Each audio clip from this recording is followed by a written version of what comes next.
Yo, this, I did not expect to see this. Now, for those of you who are not aware, Katie Halper was like a guest correspondent on The Hills Rising. And she's been doing that for a while, apparently. And something happened. They tried to censor her. Did not go so well. I'm not surprised. If you have not seen the interview that I did with Kim Iverson, we did talk about this, about what happened to Kim and why she left Rising. Now, in Katie's case, from what I understand, it seems like Katie was fired. Kim was not. Kim just left on her own, was like, no, I'm not dealing with this shit. Kim was like, I am out of here. Okay. So we all know the story, like what happened with Kim Iverson, how they didn't want her to be a part of that Fauci interview, which did not make any sense, obviously. So Kim, took the high road and said, yeah, I'm not going to be a part of this. She got out before they could get rid of her. And I think she did the right thing. But it didn't just stop with Kim. Now, Katie Halper also has been subjected to the same censorship from The Hills Rising. And I think I want to play this clip, and I think we need to have a larger conversation, not just about censorship, but in particular, what is happening at Rising? Because there's been this revolving door. And yes, you guys know, many of you know I was on there recently as a guest, but that doesn't mean I'm not going to be critical of them. And I think we need to talk about this because there's something is not right. Something is rotten in Denmark. So let's hear what Katie had to say here. She did discuss this on her own show. Let's go ahead and get into this. Hi, everyone. Welcome to the Katie Halper Show. I'm your host, Katie Halper, as you know. And as you all know, I do host, obviously, the Katie Halper Show. I also host Useful Idiots, another podcast and YouTube show. And I recently had started doing some guest co-hosting at Rising, which is a YouTube show hosted by The Hill. I even pitched a show to The Hill, which was a lefty version of The View, which we shot a pilot for last Friday. And for the last 3 years, I've appeared on The Hill's Rising as a guest once a week to do a weekly segment on media and politics. And I've always really enjoyed working with The Hill.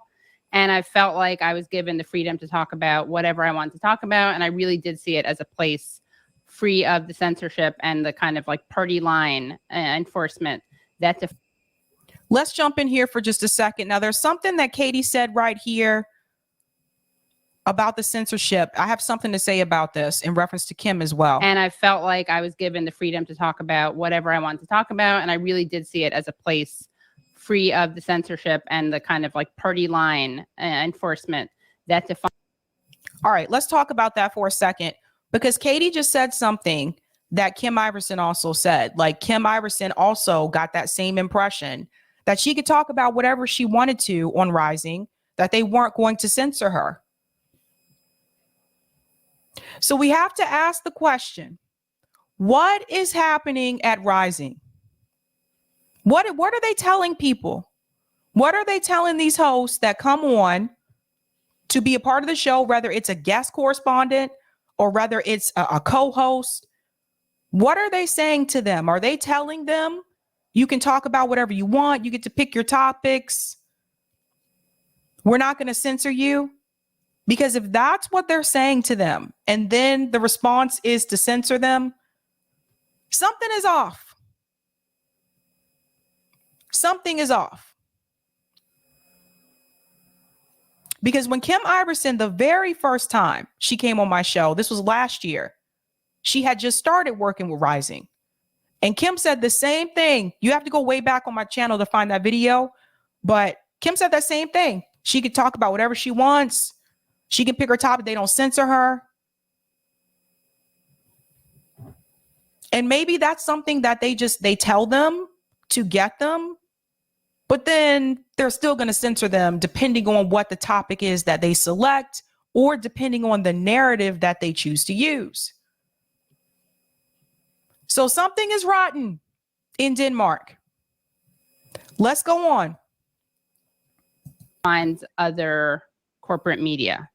So, as I said, I'd been doing some guest hosting at the Hill, and I really enjoyed it. And I hosted this Monday and had already lined up some more hosting events for the near future. And Rising hosts do these things called radars, which are basically monologues delivered straight to the camera. So I wanted to deliver a monologue about Congresswoman Rashida Tlaib being criticized by some. Let's go back here for just a second, because we're going to talk about the work that's involved. That I'd been doing some guest hosting at the Hill, and I really enjoyed it. And I hosted this Monday and had already lined up some more hosting events for the near future. And she had already lined up hosting events for the near future. So for anyone that wants to come back and say, well, how do you know it? How does she know for sure it had to do with the topic that she was going to talk about, or it had to do with the narrative? She just told you she was already lined up for guest hosting spots in the future. Just something to point to. And Rising hosts do these things called radars, which are basically monologues delivered straight to the camera. So I wanted to deliver a monologue about Congresswoman Rashida Tlaib being criticized by some over comments she made about people who are progressive except on Palestine. And she was slammed for describing Israel as an apartheid state. So my monologue basically defended Tlaib and kind of broke down why Israel is, in fact, an apartheid state. Okay. So this had to do with foreign policy. And we know that when it comes to foreign policy, there are certain narratives that corporate media wants to uphold. Rashida Tlaib is Palestinian, right? So, of course, she's going to speak up for her people, which oftentimes in corporate media, this is not a side we're getting the chance to hear. And there has been a lot of pushback or censoring towards journalists, towards commentators that have any type of negativity to say about the state of Israel. And I want to be clear what I have to say when I say that. I'm not talking about the Israeli people. I'm talking about the state of Israel. People who critique that. Corporate media does not like that narrative. You know why? The US government doesn't like that narrative. And I've told you guys this before. Oftentimes, mainstream media follows the same talking points from the US government, from the State Department. So it's about foreign policy. Let her go on. So I wrote my monologue and I delivered it, and the Hill filmed it, but then they did not air it. And when I pushed back against their not airing it, I was fired, not just as a host, but also as a weekly contributor, which is something I'd been doing again for 3 years. So, okay. Let's talk about that. She filmed the segment. And apparently with these radars, you have to actually write, I guess, a script. This would be really difficult for me because I don't write anything down. I just get on here and it's all up here. So she wrote this radar. She filmed the segment. They didn't seem to have a problem with filming it. And then after she filmed it, they didn't want to air it. She pushed back and then they fired her.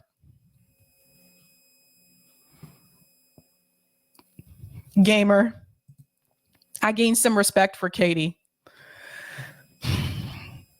Do you guys see why they don't allow certain voices in these mainstream media circles?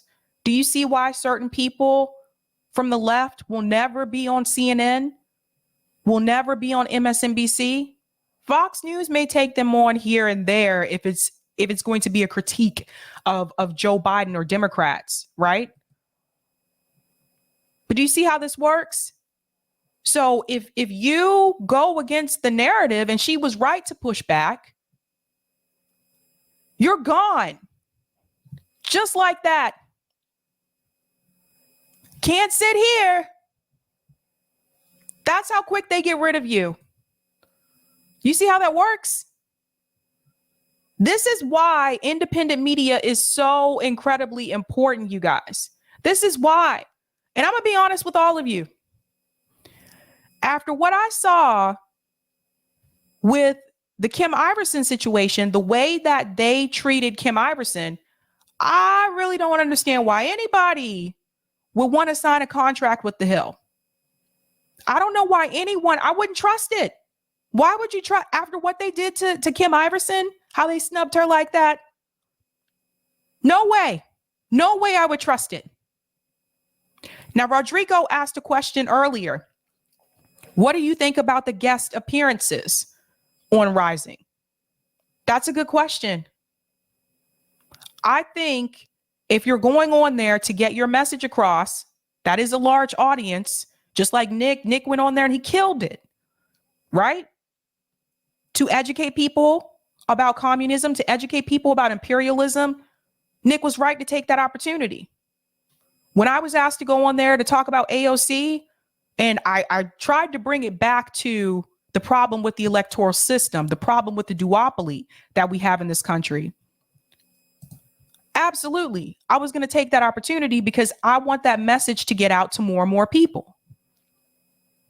Now, if one of us were offered, and I don't think they would, but if one of us were offered to have a position like Katie did, would I take that? No. Can't. Sorry. But it is corporate media. So we have seen The Hill Rising. We've seen them screw over Crystal and Sagar and try to tell them who they could and couldn't have on the show. We've seen them screw over Kim Iverson. Don't know what happened with Ryan Grimm. We just know he's not a part of that anymore. I think he may have left on his own. And now we've seen them fire Katie Halper. Now, look, I don't agree with Katie Halper on some of the issues. I don't. I'm further to the left of her. It's just a reality. Sorry, keeping it real. But do I think that we should be applauding her being fired? No. No, because she pushed back, which is what she should have done. A lot of people, I'm going to tell you from experience, because I've seen it. A lot of people, a lot of journalists and commentators wouldn't have pushed back. It's easier to just go along with the flow and keep getting the check. It's not easier to push back. So I'll give her credit for that. I'll give credit where credit's due. But there's a problem at Rising. Let's go back in.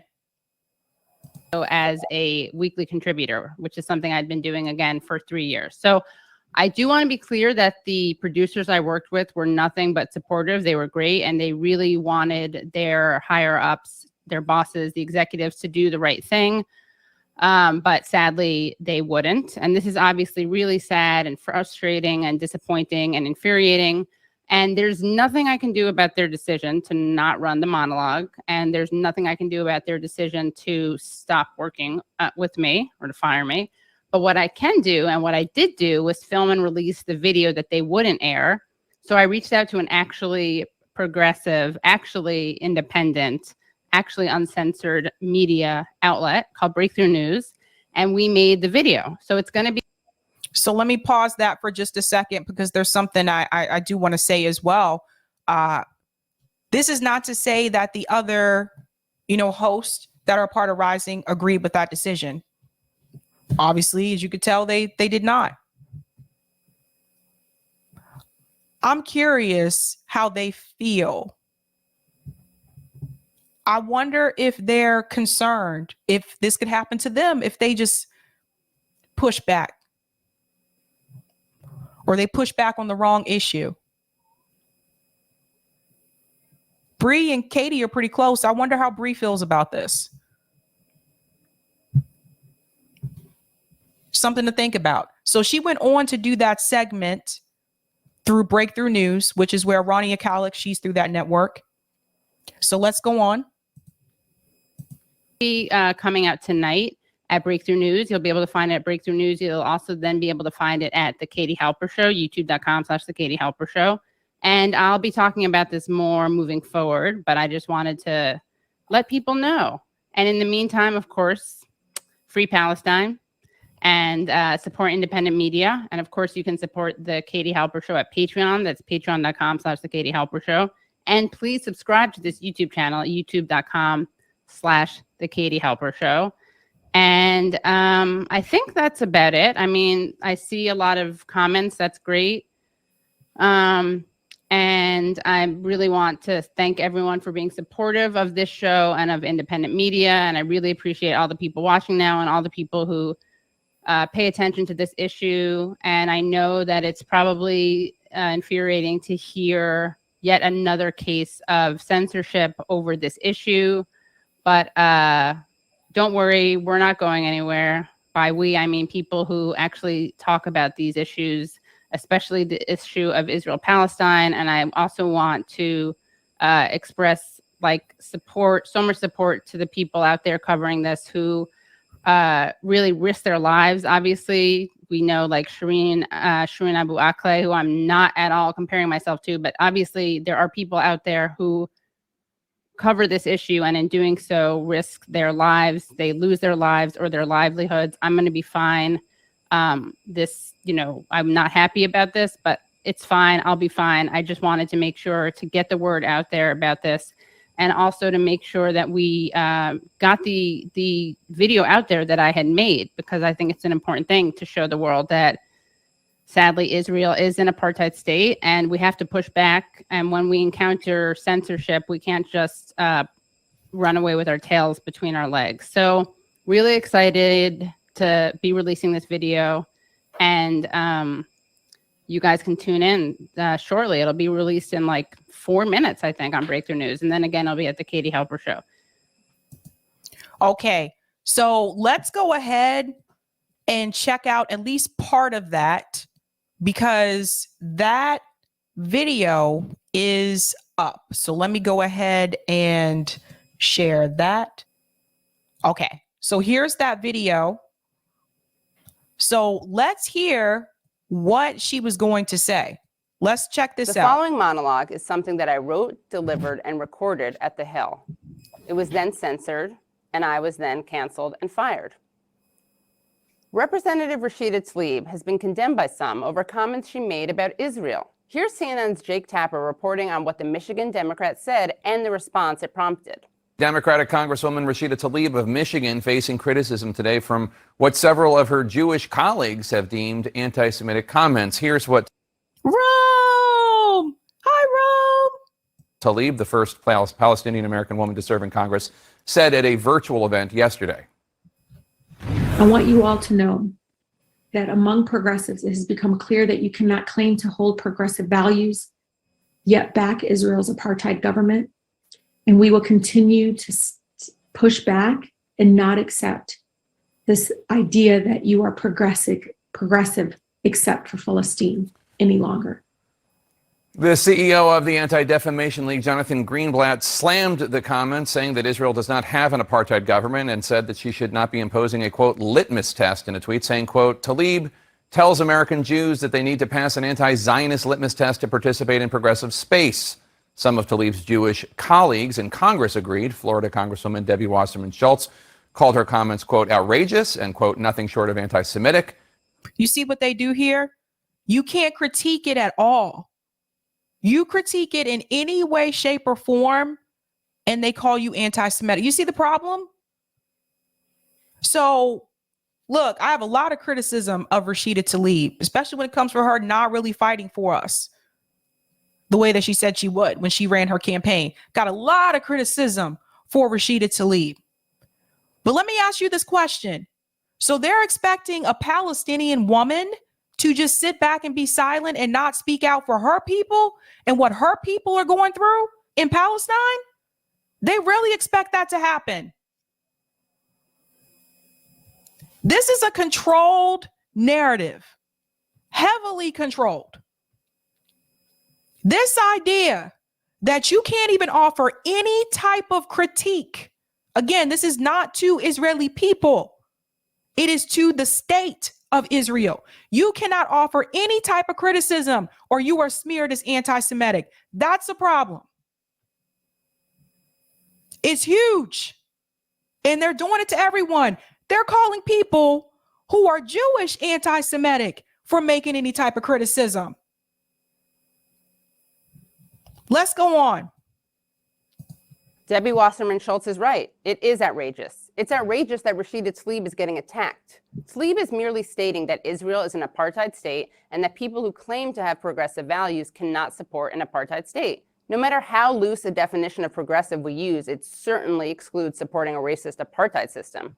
What's outrageous is attacking Tlaib for pointing out that progressive except for Palestine is an intrinsically contradictory position. What's also outrageous is that the Anti-Defamation League's Jonathan Greenblatt would claim that Israel is not an apartheid government.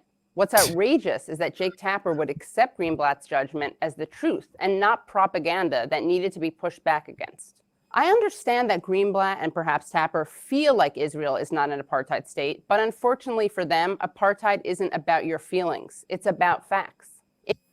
Jake Tapper can't speak out against it because if he were to push back on it, then he would be gone. Let's be real. CNN would get rid of him. We are replacing your time slot. You're out of here. And they've been removing people left and right. In 1973, the UN defined the crime of apartheid as any inhuman acts committed for the purpose of establishing and maintaining domination by one racial group of persons over any other racial group of persons and systematically oppressing them. In 1998, the Rome Statute of the International Criminal Court defined apartheid as inhumane acts of a character that are committed in the context of an institutionalized regime of systematic oppression and domination by one racial group over any other racial group or groups and committed with the intention of maintaining that regime.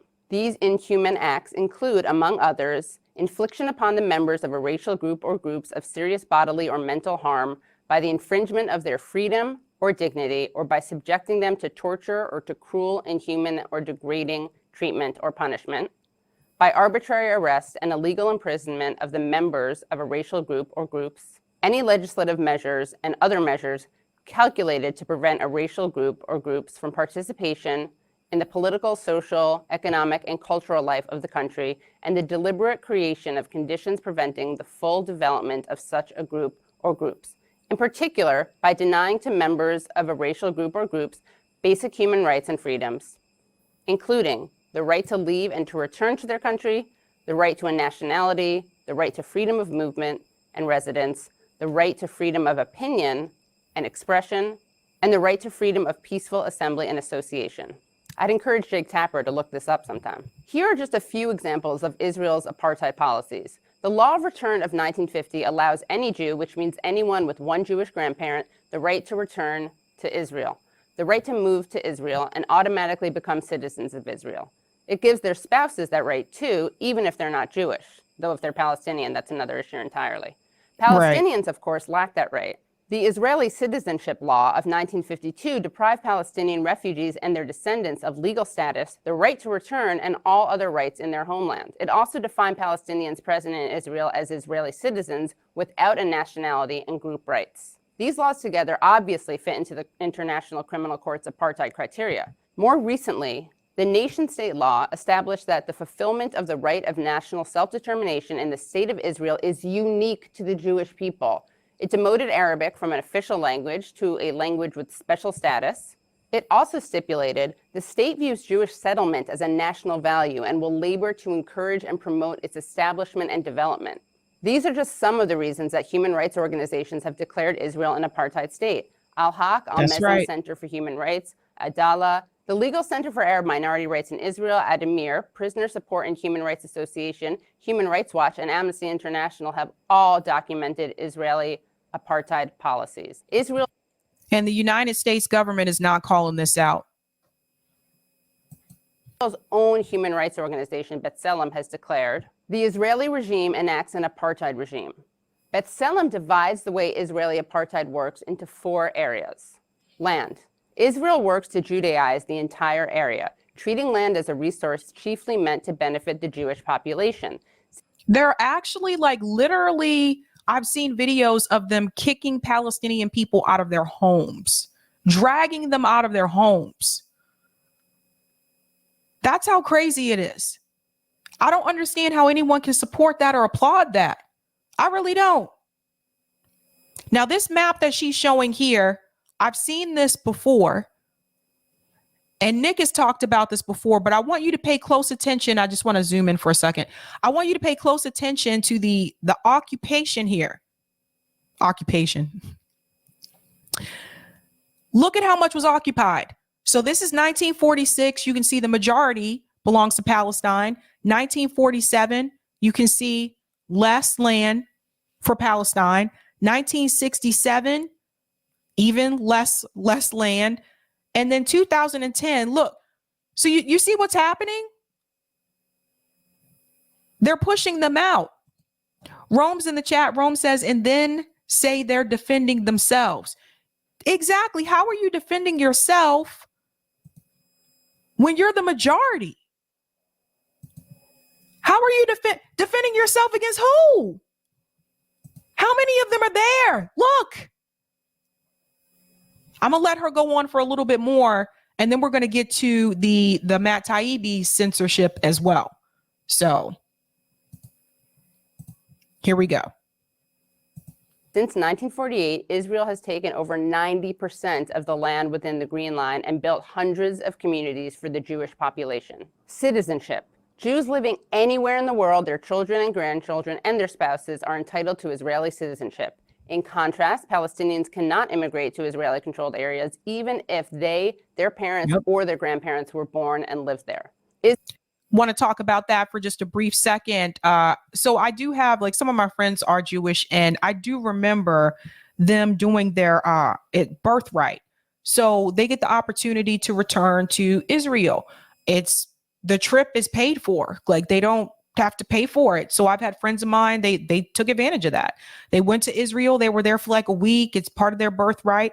I also worked for a faculty member here when I was at MIT who is from Palestine. Did not grow up in the United States, grew up in Palestine. Can't go back. So there is a difference. There's a stark difference there.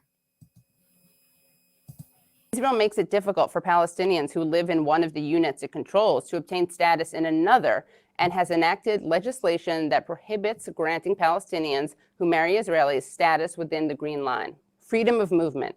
Israeli citizens enjoy freedom of movement in the entire area controlled by Israel and may enter and leave the country freely. Palestinian subjects, on the other hand, require a special Israeli-issued permit to travel between the units and sometimes inside them, and exit abroad also requires Israeli approval. Political participation. Palestinian citizens of Israel may vote and run for office, but leading politicians consistently undermine the legitimacy of Palestinian political representatives.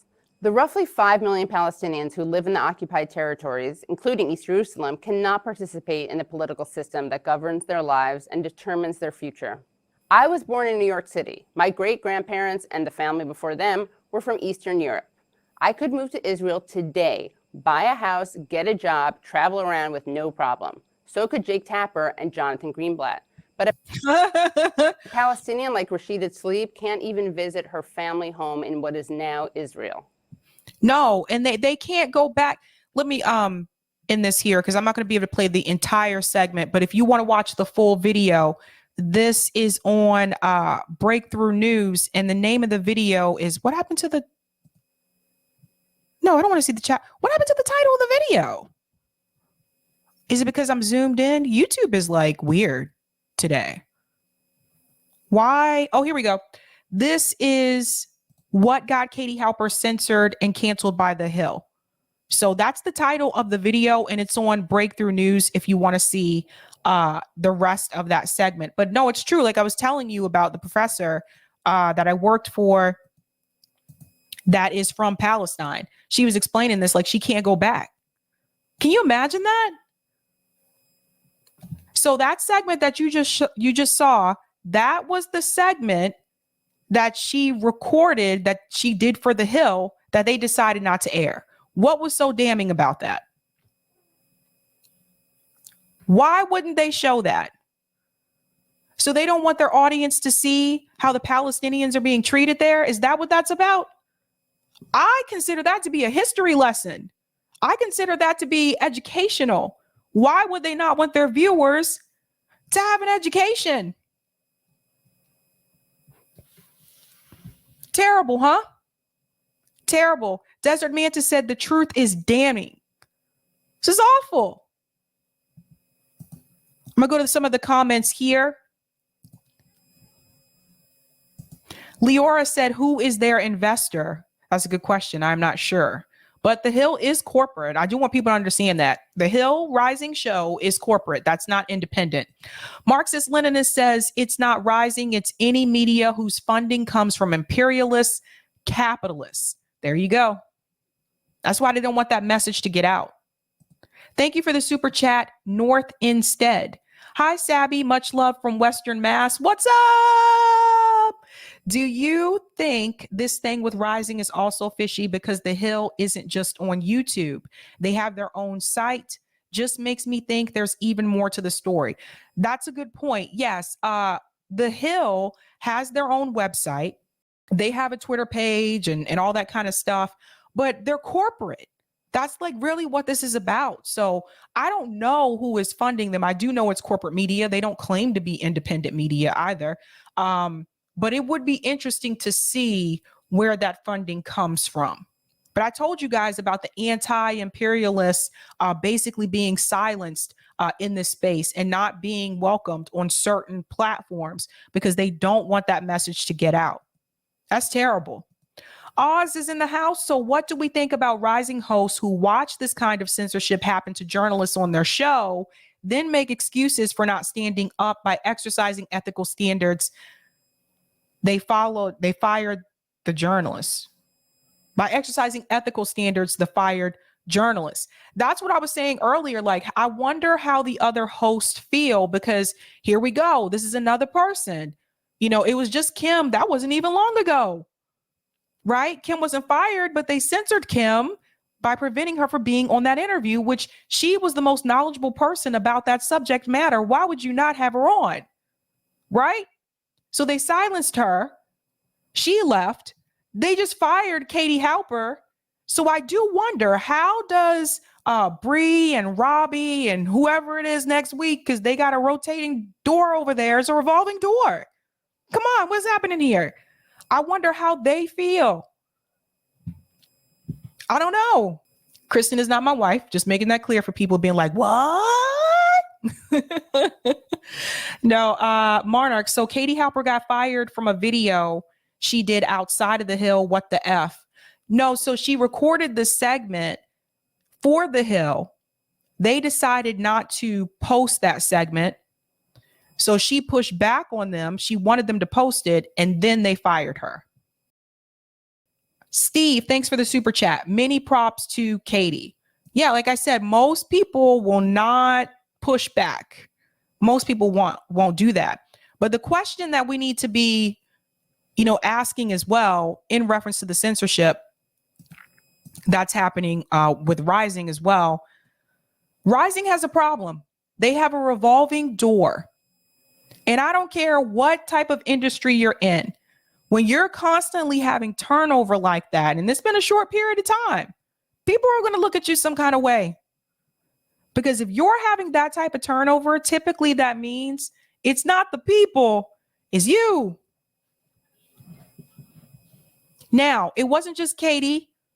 Her colleague, Matt Taibbi, was also censored. Now, I found out about this because I follow his Substack. So I get emails every time he posts a new Substack article.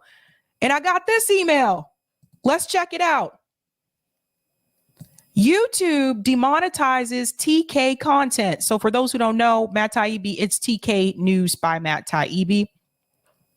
We're going to go down here. A brief note to subscribers about YouTube's decision to demonetize TK material, saying Matt Orfelia's factual video isn't suitable for all advertisers. So for those who are like, who is that? He also goes by Orf, Matt Orf. So he's done a lot of videos for people. Now let's go on. Again, I received this email. It says, hi, Matt Orf. After manually reviewing your video, we've confirmed that it is not suitable for all advertisers. As a result, it will continue to run limited or no ads. Now, this video is titled Democrats. I can't even say this without getting censored myself, but you can read that. Democrats claims stolen, right? Your video remains playable and is still eligible to earn subscription revenue from YouTube Premium. You can find more information about our advertiser-friendly guidelines, right? So let's go on. Today, we're releasing a video Matt Orff has been working on showing years of audio and video clips, tweets, headlines in which Democratic Party politicians and media figures describe Donald Trump's presidency as, I can't say that. Before it was even published on this site, Matt received the above notice. So they didn't even get a chance to publish it. Let's go on. I'd like to thank YouTube for making our point. The material in this video does not promote the idea that any election was right there. On the contrary, it shows a great mass of comments from Democratic partisans and pundits who themselves make the claim theirself. Those comments were not censored or suppressed when made the first time around by the likes of Hillary Clinton, Joe Biden, Kamala Harris, Corinne Jean-Pierre, Adam Schiff, Rob Reiner, Tom Arnold, and Chris Hayes, among others. Nor did any platform step in to issue warnings when my former boss, Keith Olbermann, promised with regard to Trump's ascension to the White House. However, the decision to assemble these materials in one place, inviting audiences to consider their meaning, apparently crosses a line. Now we know. Now we know that you can deny, and we'll see this here, results on a platform like YouTube as much as you want. You can even promise disruption, but drawing attention to such behavior angers the algorithm. It's hard to imagine a better demonstration of the double standard in content moderation. So again, I received this via email. This is Matt Taibbi's Substack. Now, fortunately for Matt, they came back and they did apologize. Now I got this morning. So let's go in here. YouTube apologizes, reverses demonetization decision. YouTube reverses a decision to demonetize a video produced by Matt Orff for TK. However, there's a new issue with the second video. Oh my God. I can't, man. I can't. Earlier today, YouTube demonetized an item Matt Orff produced for TK. The video, Democrats, you see this, stolen, blank claims, has been remonetized as the company has corrected what it characterizes a mistake. We've thanked them for doing so from a pair of tweets earlier today. So you'll see here, we followed up regarding this here. Sorry about the mistake. So that is from Team YouTube. You see what I mean? How sometimes they can make these mistakes. Okay. As we learned this, however, Matt was informed of a problem with the second video we released today. You see the title of this right here? You guys, you really got to pay attention to these titles. This is something that, and to be fair, even if he didn't put this in the title, they probably still would have flagged it. But these are keywords here, these buzzwords like rigged. Anytime you have that next to this word here, and you're talking about 2016 and 2020, that's a big red flag for YouTube, right? Still, they probably still would have came for it. Now it says this for the new video. After manually reviewing your video, we've confirmed that it isn't suitable for all advertisers. As a result, it will continue to run limited or no ads. Yada, yada. Given that the company was prompt in its first review and came to a correct decision, I'm hopeful this issue will also be fixed. So, yeah. Like, I can't make this up. I can't make this up. I know some of you are probably like, is she going to talk about censorship again tonight? She talked about it last night. Just so happens 4 people have either been censored or smeared this week. Brother, the journalist, commentator, 4. And this is an issue I will heavily continue to push because this is a problem for all of us, not just for those of us that do this work. It's a problem for all of us because it limits the amount of information that you receive. And it limits the narrative that you get to hear. We're going to talk about this on Call In tonight. I'm going to go to some of the comments, and then we're going to get into another issue with censorship. I can't make this up. I really can't. This week has been crazy. But you guys see it's happening to people more often now than it was like even a year ago. Let's go to some of the comments here. Thank you for the super chat, Hella Cook. Sabby, why politicians never talk about strengthening the local level influence? That's how real impact influences. I think you answered your question with the second phrase there. When you say that's how real impact influences, that's why they don't talk about strengthening local level politics. That's why. That's what I believe. They don't really want real substantial impact. They don't want too much impact. They don't really want the people to have the things that we should have. This is also the reason why a lot of times mainstream media and even in our education system, right? There's a lot of focus on national politics. They tell us about the presidential election. How many people actually go participate in the local elections, though? How many people go and vote for these ballot initiatives, right? Those things are important, but they don't focus on that because you actually can get more change done on the local level when it comes to electoral politics. That's why they don't focus on that. Thank you so much for the super chat, David, my fellow Bostonian Sabby. David! Who's next on the chopping block at the Hill? My money is on Bree after her bringing RBN on to dismantle Robbie. Cheers. I don't know. I don't know who's next. I know that I would not want to be in that hot seat. I know that. Yep, Bree would be next. I don't know, man. I just know I wouldn't feel safe. I would not feel safe right now.